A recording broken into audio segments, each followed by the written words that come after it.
नमस्कार दोस्तों, मैं जितेंद्र सिंह एक बार फिर से आप सभी का राना टेक ज्ञान में बहुत बहुत स्वागत एवं अभिनंदन करता हूं। आज से हम माइक्रोसॉफ्ट एक्सेस सीखना प्रारंभ करेंगे। तो सबसे पहले बात करते हैं कि भाई माइक्रोसॉफ्ट एक्सेस को किस तरीके से हम ओपन कर सकते हैं। तो ओपन करने के लिए अगर आपका यहाँ पे लेटेस्ट विंडोज आपके सिस्टम में इंस्टॉल है, जैसे यहाँ पे विंडोज 11 हमारे सिस्टम में इंस्टॉल है, तो टास्क बार में भी आपको सर्च बॉक्स मिल जाएगा। तो यहाँ पे सर्च बॉक्स में अगर आप एक्सेस टाइप करेंगे तो यहाँ पे आपके सामने ऊपर एक्सेस प्रोग्राम आ जाएगा। इससे आप ओपन करके माइक्रोसॉफ्ट एक्सेस ओपन कर सकते हैं। इससे ओपन करके आप यहाँ पे ओपन कर सकते हैं, या फिर यहाँ पे स्टार्ट बटन आपके सिस्टम में दिख रहा होगा, उस पर क्लिक करेंगे तो भी यहाँ पे आपको सर्च बॉक्स मिल जाता है। यहाँ पे भी क्लिक करके आप सर्च कर सकते हैं एक्सेस को, या फिर ऑल ऐप में भी जाकर एक्सेस को ओपन कर सकते। तो यहाँ पे माइक्रोसॉफ्ट एक्सेस को जैसे ओपन करते हैं तो यहाँ पे कुछ इस तरीके से हमारे सामने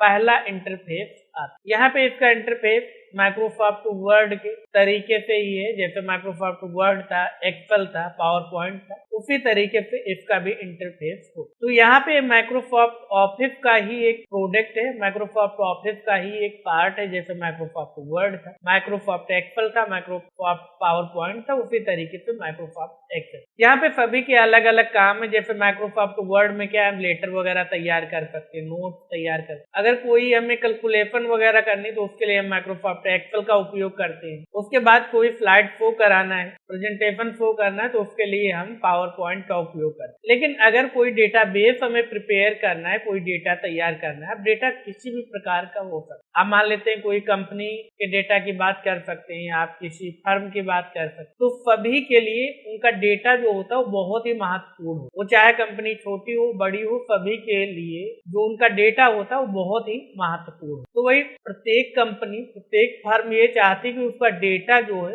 वो प्रॉपर मेंटेन रहे, तो उसके लिए माइक्रोसॉफ्ट एक्सेस का उपयोग किया जाता है, जिसकी मदद से यहाँ डेटा को अच्छे तरीके से सुरक्षित सिक्योर रखा भी जा सकता है, और जब भी आवश्यकता पड़े जिस भी डेटा की तो उसे एक्सेस भी किया जाता है। मान लेते हैं कोई कंपनी है, तो वहां पे सभी कस्टमर का उन्होंने डेटाबेस तैयार कर रखा है। सभी कस्टमर को यहाँ कोई मैसेज भेजना है या फिर कोई डिस्काउंट चल रहा है, उसकी जानकारी वो देना चाहते हैं, तो सिंपल माइक्रोसॉफ्ट एक्सेस से केवल कस्टमर के मोबाइल नंबर ही निकाल सकते हैं, उनके नाम निकाल सकते हैं, उनकी ईमेल आईडी निकाल सकते हैं। ये सारी चीजें भी माइक्रोसॉफ्ट एक्सेस बहुत ही आसानी सेकंडों में आप कर। लेकिन इसके लिए आपको प्रॉपर इसे सीखना पड़ेगा, समझना पड़ेगा कि किस तरीके से हम डेटाबेस तैयार कर सकते हैं, इसमें किस तरीके से हम रिपोर्ट जनरेट कर सकते हैं, कैसे प्रिंट कर सकते हैं, कैसे उसे पीडीएफ में सेव कर सकते हैं। ये सारी चीजें भी यहाँ पे आसानी से सीख सकते। तो यहाँ पे जैसे इस तरीके का इंटरफेस आता है, तो यहाँ पे होम है, न्यू है, ओपन है।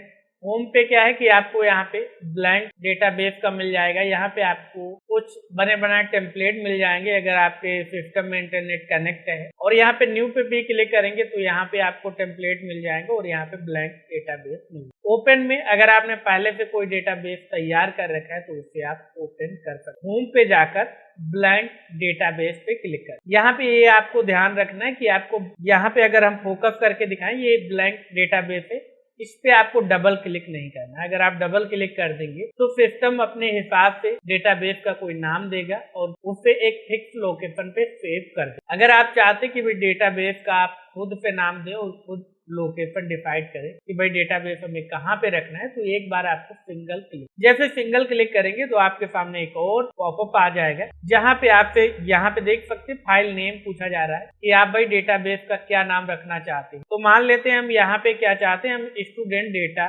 बनाना चाहते हैं, तो हमने यहाँ स्टूडेंट डेटा। अब यहाँ पे लोकेशन आप डिफॉल्ट में देख पा रहे हैं, लेकिन मुझे डिफॉल्ट लोकेशन पे नहीं सेव करना, मुझे डेस्कटॉप पे सेव करना। तो यहाँ पे फोल्डर पे क्लिक करेंगे और यहाँ पे जाकर हम ब्राउज कर लें। यहाँ पे ब्राउज करेंगे और यहाँ पे हम जाएंगे डेस्कटॉप पे, और डेस्कटॉप पे आने के बाद हमने यहाँ पे एक्सेस डेमो नाम से एक फोल्डर बना रखा है और उसमें ही स्टूडेंट डेटा नाम इस डेटाबेस को सेव कर। तो यहाँ पे ओके पे क्लिक कर देंगे। यहाँ पे आप देख पा रहे हैं ओके पे, जैसे ही आप ओके पे क्लिक कर देंगे तो ये डेटाबेस हमारा इस लोकेशन पे क्या हो जाएगा, सेट हो जाएगा। जैसे ही आप इस क्रिएट बटन पे क्लिक करेंगे, यहाँ पे क्रिएट पे, तो ये हमारा डेटाबेस क्रिएट हो जाए। तो इसका जो नाम है वो स्टूडेंट डेटा आ रहा है, लोकेशन भी आप देख पा रहे हैं। डेस्कटॉप पे एक्सेस डेमो नाम पे फोल्डर है, उसके अंदर स्टूडेंट डेटा नाम से ये डेटाबेस हमने क्रिएट कर। अब यहाँ पे इंटरफेस की बात करें तो इंटरफेस जैसा कि बाकी सब में हमने देखा था, Microsoft Word, Excel, PowerPoint, same database होने वाला है। ऊपर टाइटल बार होता है, यहाँ पे क्विक एक्सेस बटन होते हैं, ये यहाँ पे मिनिमाइज,